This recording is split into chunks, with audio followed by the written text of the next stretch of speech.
Hello, everybody. How we doing? Hello. How's things? Oh, yeah. Happy Wednesday. How's everyone doing? All right. Oh, we have a full house today. Who's here for the first time? Who's here in their first mastermind? Hands up. Angela, fantastic. Who else have we got? Hello, Victoria Eason. Massive welcome to Victoria. Literally joined today. Huge welcome to you, Victoria. Who else have we got here? 2 seconds. Hands up again. Who is new? First ever one. Me, Maureen, but I can't find out how to get my picture on. Give me a minute till I keep trying. Oh, huge welcome. Huge welcome, guys. How are we doing? So this is one of those very ironic moments when I'm talking about how to improve sleep when I have a 6-week-old daughter. So we're all interested to know how you're coping with that then, Alex. Are you getting your 7 hours or, how are you doing? I'm getting my 7 hours. It's not unbroken, okay? It's not 7 hours straight. I am getting my 7 hours. You need to sort that environment out. That's what I think. There we go, some sleep hygiene. And there's only so far this will go. Obviously, if you have a baby with colic, it's a different story like we have right now. But we're finding a way, and my wife is a warrior. Babs is just amazing. We give all credit to her. Couple of things off the cuff before I get into my amateur dad skills. What I've done is I've moved my alarm clock back 60 minutes in the morning. And that means that I now use that hour as deep work if it's a good night, which is great. But if it's a rough night, I will change my alarm clock in the middle of the night to allow me to have that extra hour, which means I'm not breaking a commitment with anyone in the morning by not showing up to a call, but it gives me that flexibility. So if any of you train in the morning and are going through what I'm going through, give that some thought. Again, just being flexible. I've also got 2 other things that my wife hates that I thought I'd share. I have a headphone set and an eye mask. So whenever I'm up with the baby, Babs has the eye mask on to try and allow her to stay asleep. Whenever Babs is up, I have the eye mask on. Very rock and roll. Have an eye mask on 5 years of age, I know. But that's what I'd share. That's what we're doing right now. So for those of you who haven't got newborn kids, I've got a few more methods I'm going to talk about today on how we can improve sleep, and obviously how we can consistently maintain solid sleep, not just getting to sleep, but minimizing the risk of us getting up during the night as well. So into the chat, first of all, if everyone can please message reasons as to why sleep is important. We always have to start with the why. Into the chat, please, if we can name reasons as to why it's important, that'd be great. Restorative, that's recovery. Restorative from Sam, rest and recovery, Karen McLennan. Elizabeth Mann, recovery. Keeps you functioning, so many reasons. Allows the mind to clear, energy, mental health, 100%. Rest and repair, that minimizes injury. Keeps you sane, yes, Rhonda, absolutely. Helps metabolism, it certainly does. With metabolism, I'll mention this very briefly. It improves your metabolism indirectly. So sleep in itself doesn't improve your metabolism, but sleep improves your ability to maintain muscle mass. And your ability to maintain muscle mass helps your metabolism. So improve your sleep, you'll maintain more muscle and a faster metabolism. And then if you do that, you obviously lose more body fat. Hoping that's helpful. Stops mindless eating, cope with stress, allows the mind to refocus. Anyone here agree that it's very difficult to be in a good mood if you're tired? Yeah, absolutely. Yeah. I think our ability to remain resilient and handle stressors massively changes if we're not rested. Would you agree with that? Yeah. Yes. So many reasons, and I think 90% of life is how you react to it. So if we optimize your sleep, everything comes a little bit easier, and I really believe that. Okay, so hands up here who gets straight 7 hours every night. Oh, loads of hands. Iffy. Okay. But the good news is loads you in the right place then. That's the case. If everyone said everyone does, bit pointless me being here. So there's a couple of things we're going to go through now and how we can improve your sleep patterns. Some of them perhaps you've already nailed. Some of them you managed to accomplish. Some of them you may not. So what we're going to do now is we're going to start at the beginning of the day, work our way through to nighttime, and then of course the following morning as well. So who here has found themselves working late before? Hands up. Yep. Hands up. Lots of people. Very, very common. Any ideas? And again, into the chat, what happens? What happens if we work late? Meryl, good. You've got your hand up. Oh, Thrown into the bus there. I'm on my phone. I don't know if you can hear me. It's not. Can you hear me? I certainly can hear you, Meryl. Oh, right. Sorry, I'm doing it on my phone at the moment, and it's finding all the little bits. I think I'm terrible. I'm a bit of a. I'm trying to go to bed earlier and get up earlier. Yeah. But I find that I end up doing things late at night, and then I go to bed, and then I'm tired, and then it repeats, you know, the next day really. 100%. So it's very hard to get up early if you went to bed late, which is very obvious and very true. This is why I'm bringing up work, which is so important. What tends to happen is we have set routines in the evening, whether it's making the dinner, spending time with kids, grandkids, watching TV, reading a book. We have a going to bed or an evening process. Most people are creatures of habit. If we start to work late, we don't tend to delete things in the evening. We just tend to push everything back. Can anyone resonate with any of that at all? Yep. Hands up. If we push everything back, we start going to bed later. If we go to bed later, we naturally will get less sleep anyway. Okay. So the very first thing I want you to nail down here is that if you're serious about improving your sleep patterns, first make sure that you are disciplined in terms of when you finish work. Okay, when you finish work, that is so important, so important. Second way we can improve sleep is by improving planning and preparation. Hands up why planning and preparation is important for sleep. Any ideas? Go ahead, Val. I guess it's because it's the routine, the repetition of the good behavior enforces it onto you. Yeah, routine, less decision, less time wasted making decisions. Who here finds it less energy zapping to have certain things laid out, whether it's a work attire or whether it's having your gym shoes laid in front of you or your meals prepped? Yeah, hands up. Yeah. I think we all have had decision fatigue. Mark Zuckerberg, the person who created Facebook, wears the same blue t-shirt every day. The reason he does that is because it's one less decision for him to make.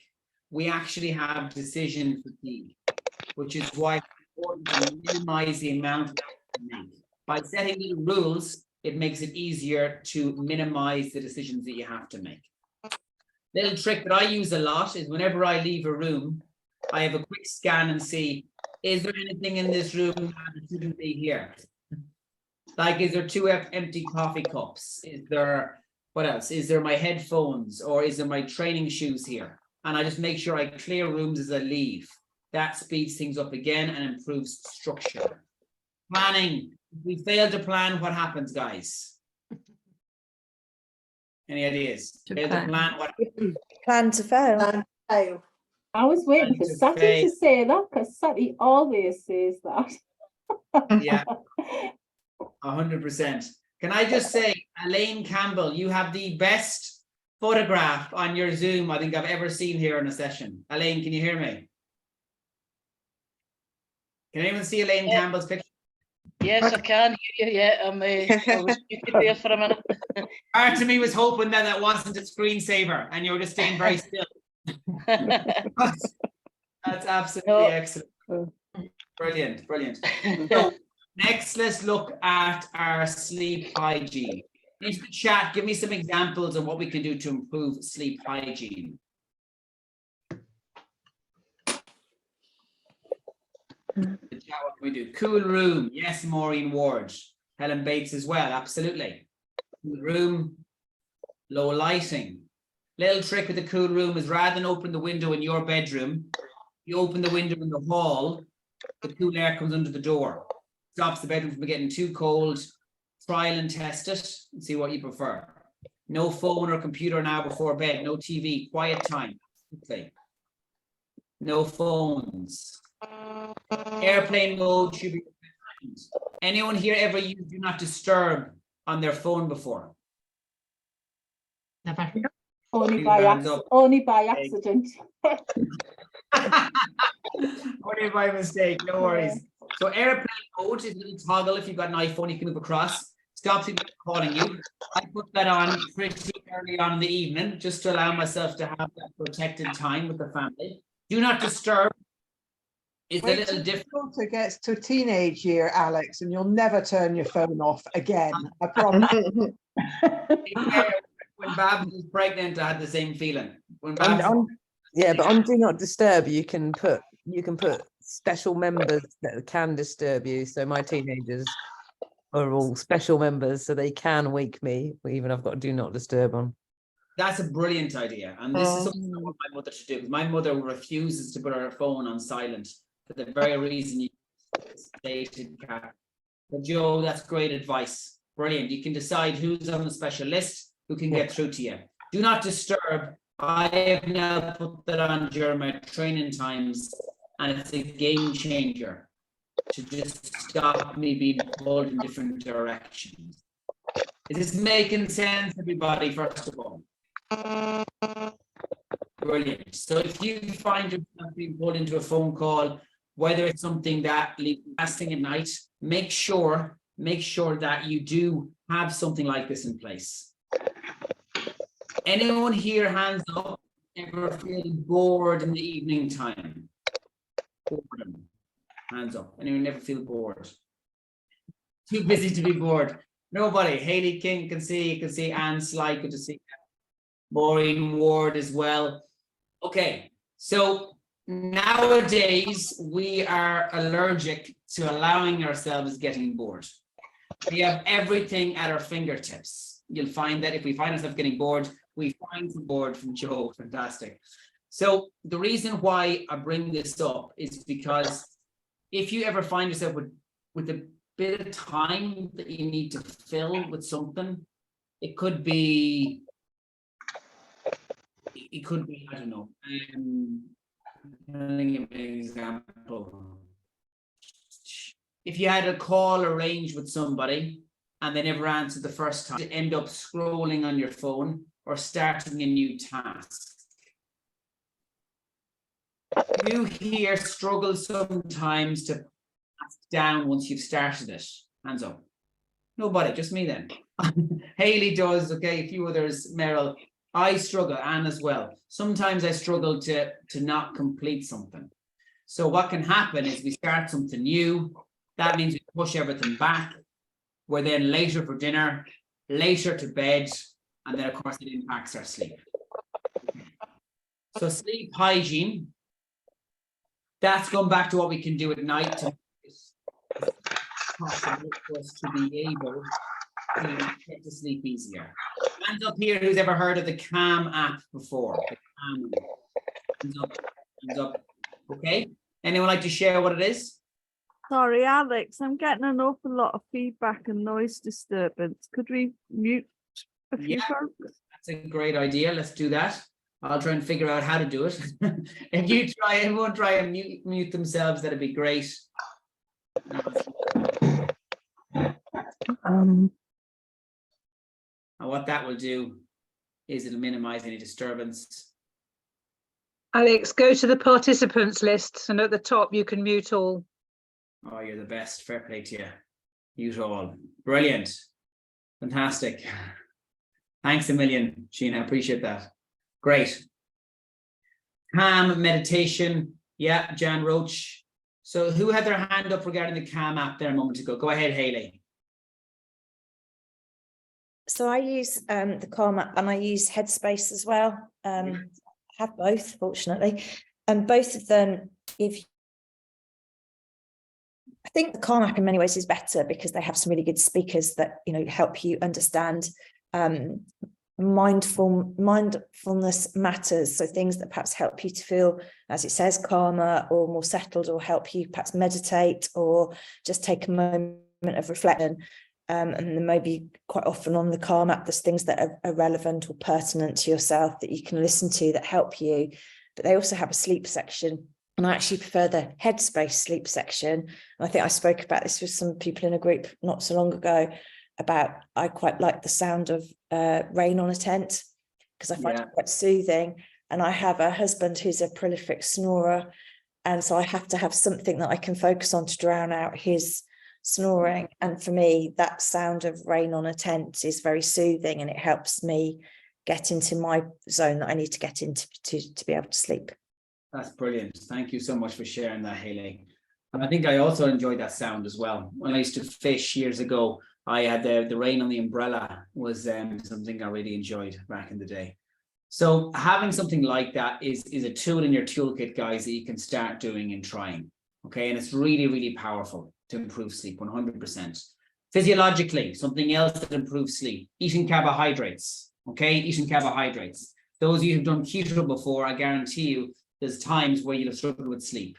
Carbohydrates actually have been shown to improve sleep. So having a carb meal before bed. Obviously, try and balance your meals for your calorie deficit, try and maintain that. But that's important. Don't go to bed hungry. Don't go to bed hungry. In terms of things going around in our head, work, stresses, hands up who can relate to that, keeping them awake at night. I think that is the humdinger. That is the most common one for sure. Okay, so we're going to open to the floor now, rather than just me speaking. I get conscious of speaking for too long. I'd like you to share some reasons as to why or what we can do to perhaps stop work or something like work going around in our head at night. Did I see a hand up from you, Val, there a moment ago? If you want to share, Val, I'll unmute you. Hang on. Yeah, I think it was accidental, but yeah, what I do is I just let the thought come in, acknowledge it, and then push it away. Switch it, try to refocus on something calming. Thought come in, acknowledge it, push it away. Love that. Liz McMahon, I see your hand up as well. I don't go to work now, so I don't have the problem. But when I did, I used to keep a notebook by my bed and just write it down. And that used to just remove it from my head, because otherwise I'd be convinced I was going to forget to do that thing the next day. And that would be so important. So I just used to write it down on the notebook, and that was enough. Brilliant. Love that idea. I'm going to actually elaborate on that a little bit. Who here has noticed that sometimes journaling can lead to creativeness at the end of the night? Whenever they're writing in their journal, it can remind them of something to do with work or something they have to do. Any hands up? I can see Joe has a hand up as well. I get this a lot. So what I've done is I've moved my journaling time to sooner in the evening, which means that I'm not like starting to get creative just before I go to bed, because otherwise my mind keeps racing. So moving my journal time has helped me massively as well. I see another hand up there, Helen Bates. Helen Bates, can you hear me? Oh, hi. I did have my hand up, but then it was about writing things down. So I used to quite often, I still do sometimes, find I wake up in the night and I've obviously been thinking about work while I'm asleep, because it's there right in my head as the moment I wake up. Yeah. And I have been known to actually eventually, if I can't get back to sleep, just get up and write down whatever it is. I did actually get up and do a Gantt chart once to plan out a project, and then went back to sleep. So, and then I could go back to sleep. I'd been awake for about an hour thinking about it. Yeah. So now I just do that. I just write it down. This is really important. So I want to elaborate on what Helen said there. So first of all, if you found yourself still thinking about work or something, and it's been more than 15 to 20 minutes, don't try and let it go away by itself, because it won't, and I really believe that. I think it'll keep going around your head. Try and get out of the bedroom, change your environment, go into an office, go into a living room, get a pen and paper, write down what's going on, write down what the issue is, what the struggle is, write down 2 or 3 options as a solution, and then diarize. If you have a way of opening your diary without allowing people to to kind of inject more ideas or more things to go around your head. Diarize time tomorrow to tackle it properly, or put it in the notes section of your phone and keep that app open on your phone so you'll see it as well. Diarize time to deal with it, semi-deal with it, and then diarize time to deal with it. I fill my notes on my phone regularly in the evening when I have ideas that come into my mind that I want to, and I know need to be dealt with, but I know now isn't the time. Okay. So more hands up. Kathy, go ahead. Yeah, a completely different one from what you've all been suggesting, which I learned when I was doing a confidence course, was you visualize a big red stop sign. And as soon as these thoughts come in, you just stop. And that's it. And you visualize that. And it literally, I didn't believe it, but it does. It just turns it all off. Wow. So now if I wake up, and I'm a good sleeper, but I do wake in the middle of the night sometimes with thoughts going round, and it's just the stop. Yeah. And stop sign, and it really does work. I love that. That's brilliant, Kathy, because you're catching it quickly. You're catching it quickly before it escalates. Fair play. And visualization, guys, is incredibly powerful. Those of you who've been here for a while have seen some of our visualization masterminds where I've had ladies hold a necklace, hold it still, and visualize it moving, and it just starts moving back and forth. It's incredible how powerful the mind is. Go ahead, Anne. Can you hear me, Anne? Anne Slight? Yeah.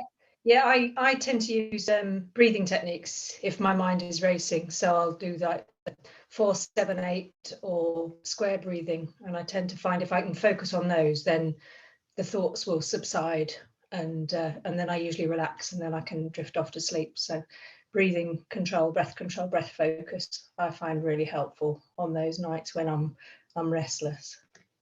This is a really powerful one, guys. I love that, Anne. Thank you. This is basically trying to move you towards thinking about your body functionality. So like breathing, it can be how your muscles feel, muscle tensing. We'll talk about this in a moment as well. It can be thinking about the environment you're in. So box breathing, like Anne suggested, breathing in for 4 seconds, holding for 4 seconds, breathing out for 4 seconds, and holding for 4 seconds.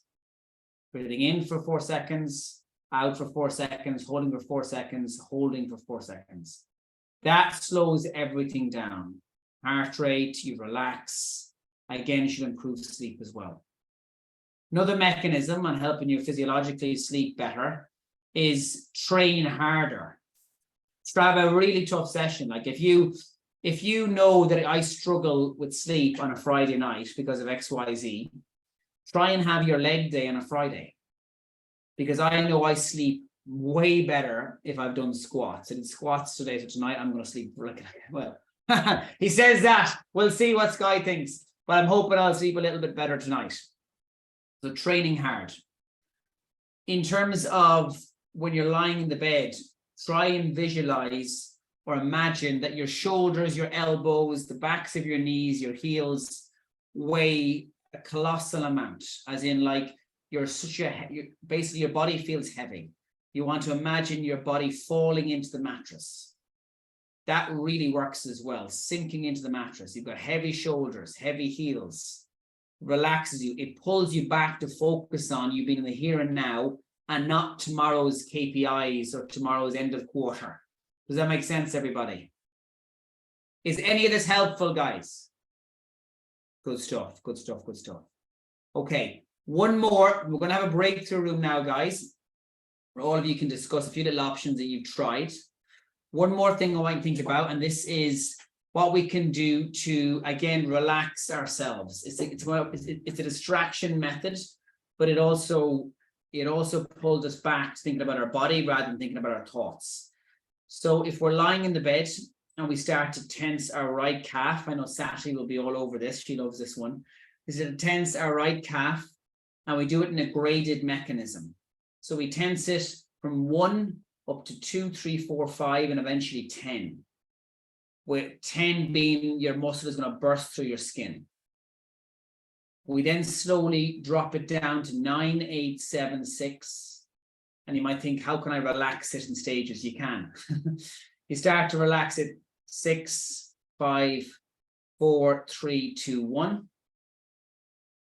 And then you move on to the left calf. Okay, move on to the left calf. And then the right quad, the left quad. I'd be surprised if you make it past the waist. To be honest, most people are asleep by then. Go ahead, Hayley.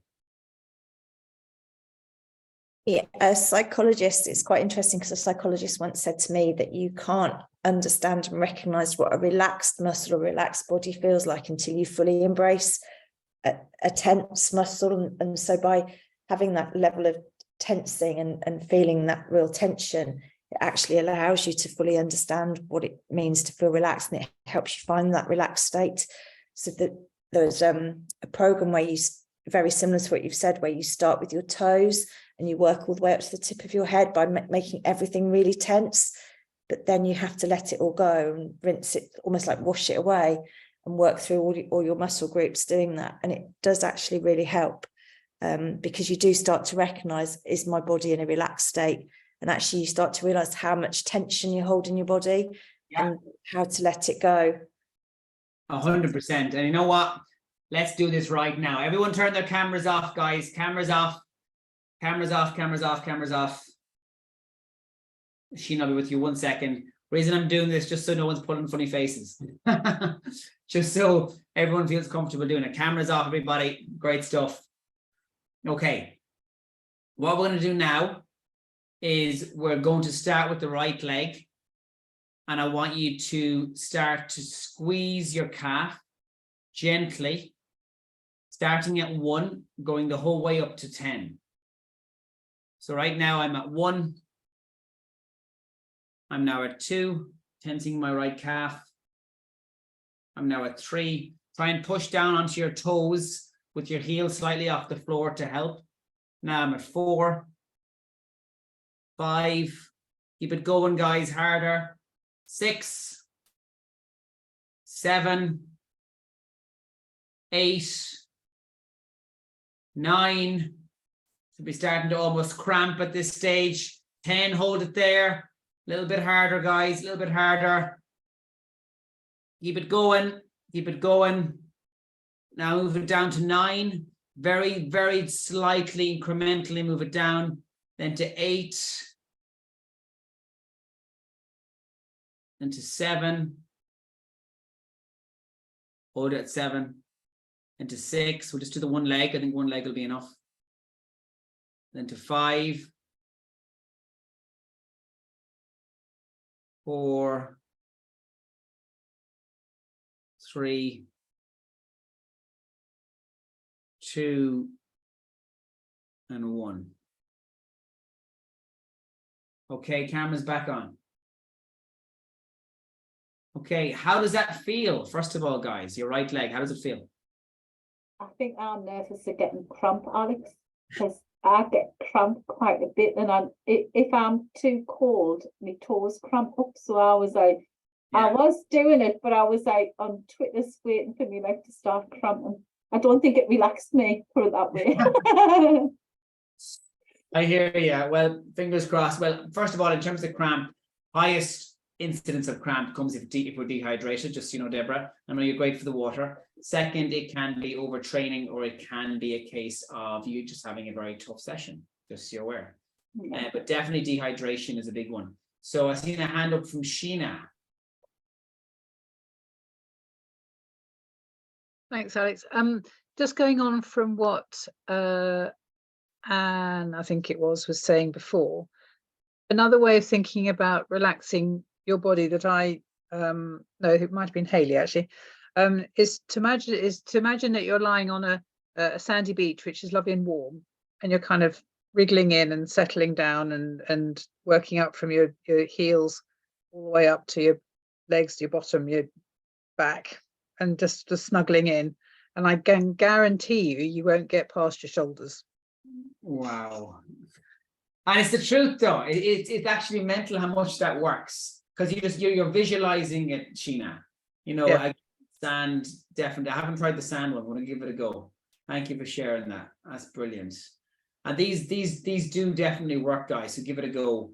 In terms of, I know I keep talking about breakthrough rooms, but before we go into that,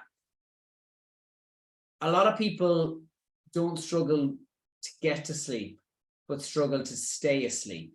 Anyone resonate with that? Yeah, loads of hands up.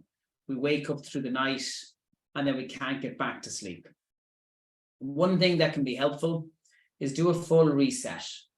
There's been times when I've got out of the bed, I went downstairs, I've made a small meal, and again, keeping it low calories, I would have like rice cakes, protein powder, and yogurt, a couple of berries, and I'd have that. Do not store the rice cakes and the yogurt, put them in last minute and break them up, by the way, otherwise they go soggy and horrible. But I'd have that, and then I go back to bed, I brush my teeth again, and I go back to sleep. I restart the whole process. That process stops me thinking about what time is it, or how long have I been awake? How am I going to feel tomorrow? Next thing is, don't look at the clock. No matter what time it is you wake, do not look at your clock. What happens if you look at the clock? Into the chat. What happens? Yes. Stress. Yeah. Oh my God, I'm so tired. And it's 4 o'clock in the morning. I've only got an hour and a half more sleep. I'm going to be exhausted tomorrow. I've got that meeting at work. Snowball. Okay. Do not. It's not relevant what time it is. Doesn't even matter. Even if it's 10 minutes before my alarm and I can tell the lights coming in, I will not check my watch in case I'm wrong. Okay. And even if I'm not sleeping, if I'm lying in my bed, I'm resting, and that is giving me more recovery than being up. Okay. Even if you're lying in your bed, change your perception of rest. It doesn't have to be fully deep sleep. If you're lying and resting, not moving, you're awake, it's still aiding recovery more so than if you're up and about. Don't speak to your partner. Do not communicate with your partner. Don't say, what time is it? How are you? Anything like that. As soon as you start a conversation, what happens? What do we think? You end up with a grumpy husband if you start talking to him during the night. Grumpy husband, yeah, for sure. You wake up more as well. You start to function cognitively, hard to get back to sleep. Definitely, definitely, definitely. So try the reset. Try the controlled fluid before bed if you get up to pee. Try and front load your fluid and actually perhaps suck on ice cubes or have small sips of water in the last 2 hours before bed. I don't need to do that, but I know some people do. They can't have water close to bed, so be aware of that. So less fluid towards nighttime. Don't speak to the partner. Definitely don't go near the phone. Don't look at the clock. Set some rules. A lot of you will know I have a rule with my wife, God bless her, that I don't make decisions after 8:30 at night. Can anyone remember why I won't make decisions after 8:30 at night? Anyone remember this? That's decision fatigue. 100%, Maureen, Yeah. absolutely. I'm not my best self. Probably will make the wrong decision. I'd be more tired, so would Babs. Is that going to increase the likelihood of an argument or no? Probably increase it, especially if you have different views, 100%. If it's where we go this weekend or my family or yours kind of thing. You know, it's important that you have things in place, and that's really important. Like I have a rule in place that I will never snooze the alarm. And what that does is it means that I start the day with my best foot forward. I will change the alarm. I will actively change the alarm if I know I've had a very poor night's sleep, but I then change the rule. I then change the promise I've set for myself. I haven't broken that promise. I haven't broken that promise. So guys, into the chat, I'd like to hear 3 things that you'll have perhaps picked up so far today that you're going to try. 3 things that you hadn't heard before, or 3 things that you'd like to try. 3 things that you knew, but you're not doing. I've stopped saying I know things now if I'm not doing them. Okay, into the chat, please. Stop sign is a brilliant idea. I love that, by the way, Kathy. The sand thing, I never heard from Sheena. So that's 2 I've never heard of. Stop sign, sand thing. Jan Roach, box breathing, muscle relaxation, Anne McCaig. Change the alarm instead of feeling like you're guilty of snoozing. Great stuff, Helen. I love that one. Keep them coming, guys. Keep the phone in another room. Good sleep hygiene. If you get warm at night, get one of those silent fans. We've got a silent fan in the bedroom. If you get cold at night in the winter, have an electric blanket. You can control the temperature rather than having the heat come on and off, especially at 4 o'clock in the morning, which is the coldest time at night. That is when a lot of people wake up being cold, if you do get cold at night. Speak to your partner, communicate the importance of your sleep. Don't have it a blasé conversation. Have it sitting down and explain why it's important to you. Change your routine to make sure that you're trying to go to bed at the same time if possible. Kick him out. Put him in the next room if you need to. Brilliant. Look at you. Right, last question before the breakthrough room. Amanda, go ahead. What's your advice about using magnesium to help with sleep? Brilliant advice. It's definitely green light for me. Magnesium improves sleep. Most of us do get magnesium from food. So if you do eat dairy, green vegetables, or beans, the likelihood is you'll be getting adequate magnesium. If you overdose of magnesium, you can have loose stools. So that's why we're always a bit cautious in terms of supplementation. I know we do recommend it if you're struggling with sleep, but just make sure that you don't overdose with it. Okay, follow whatever it says on the packet for sure. Magnesium for sure. My wife takes magnesium. I definitely get it from my diet because I eat quite a lot of yogurt and green veg, so I don't take it personally. I know David takes it.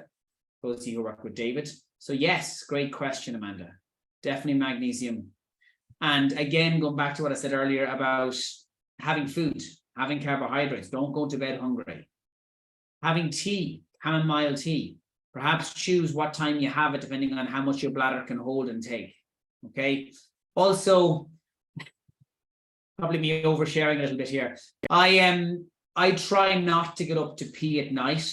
So I will pee, brush my teeth, and then I end up peeing probably twice more before I actually go into the bed, just to completely empty everything. I know Babs does that as well. I know it's a bit rank, guys, but I thought I'd be honest with you here. It does help. And since doing that, I have found that I'm not getting up anymore at night.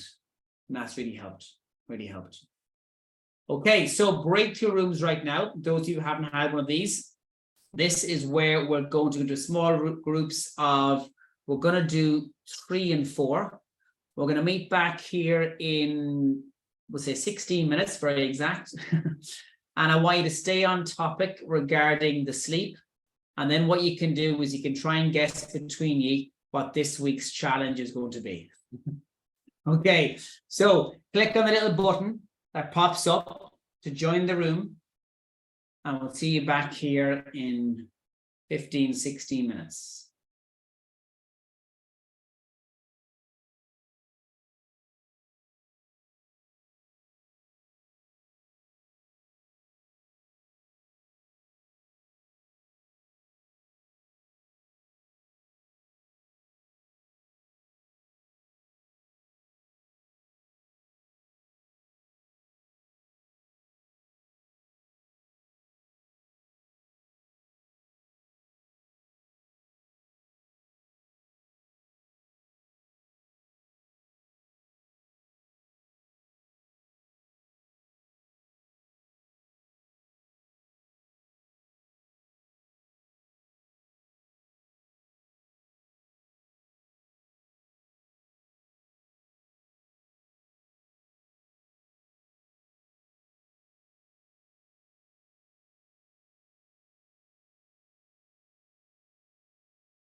Hello, everybody. Hello, Sarah Cook. That's a lovely smile. Rhonda, Joe, how are we doing? Get all on. How do we find that, everybody? Interesting. Interesting. I see loads of smiles. Everyone's always a great back after one of those rooms. Fantastic. Anyone share a story or hear a story that perhaps they'd like to share? Don't all jump at once. Just about snoring. Snoring, go ahead, Jill. Yeah, no, just we have partners who snore and huff and puff, and they almost sound like a steam train in their sleep. That's a tough one. That is a tough one for sure. That's what disturbs me. Yeah. I can't go to sleep because he's crashed and burned and snoring, and then I wake up in the night because he's snoring. You know what Babs does to me? I think occasionally I snore. I say very occasionally. She probably disagree with the term occasionally. She pushes me, not enough to wake me, but to get me to stop snoring, or she squeezes my nostrils. I have to tip him back. I have to tip him back onto his side. Yeah. Wow. So I feel like I'm the other side of this. Sally, go ahead. So basically, we spoke a lot about what everybody's speaking about earlier on, about what issues people had and how to overcome them. But one area that we thought that wasn't covered earlier on before we went to the room was the fact about most of us are ladies. Well, I haven't gone through perimenopause or menopause.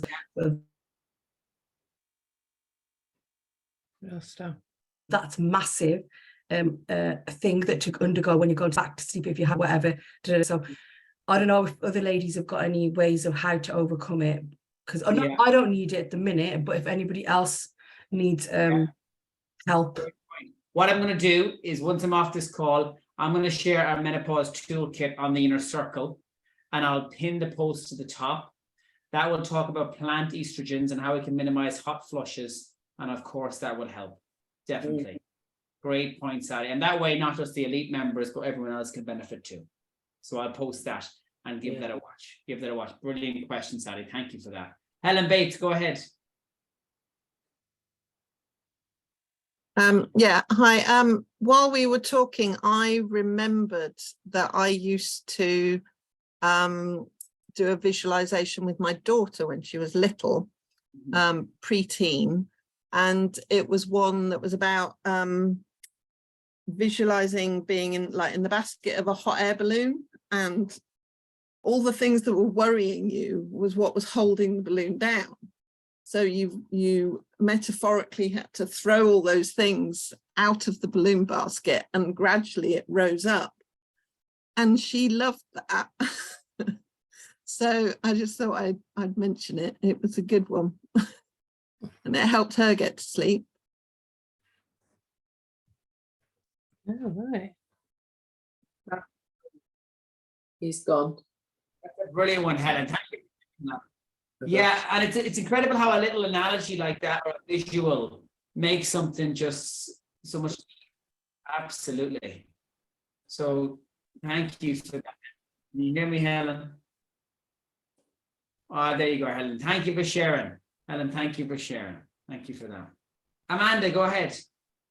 So I ended up speaking to a locum doctor earlier on this year Amanda, about my sleep. Can you hear me? I can hear you. Can everyone else hear me? Yes, I can. I don't know if it's Alex's signal then. Yeah. I'll carry on, and hopefully Alex will begin to hear me.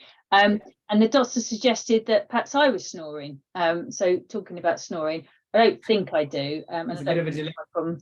But just if anyone is exploring options, don't rule out if you're snoring yourself, which might be helpful.